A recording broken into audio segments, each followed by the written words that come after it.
Now, there's a very similar question in the MCQ. If you need help with this sort of question, I recommend that you watch that video first. This question requires the concept of CG, and before we go into CG, we are to label the forces and draw the force vectors. So double check that you have used ruler to draw straight force vectors. Just one point on the direction of frictional force is upwards along the ramp, because frictional force opposes motion. It also opposes intended motion.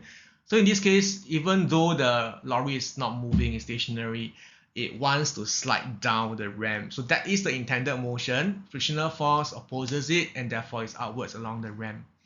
Now in part B, explain why the lorry will fall over if the ramp is tilted any further. So this is the explanation that I have. When it's tilted further, the ramp I mean, the line of action of the weights will lie outside of the base area of the lorry.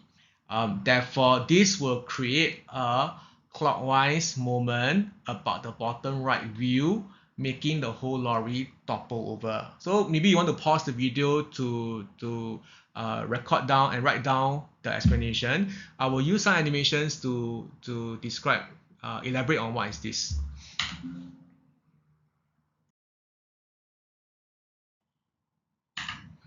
Okay, so as you can see, I have put in the pivot point, which is the bottom right view of the lorry. So that's the pivot point is in green, and that's the pivot point where the whole lorry will rotate about if we tilt the ramp any further.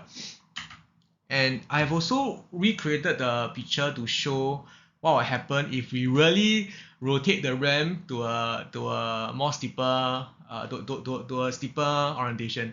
So when we rotate the ramp further, you notice that the downwards weight is now on the right of the green pivot points.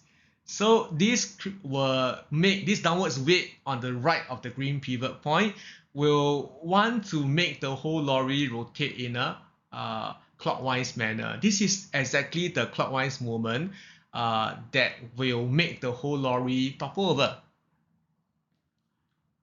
In part C, state how the position of the CG affects the stability of the lorry.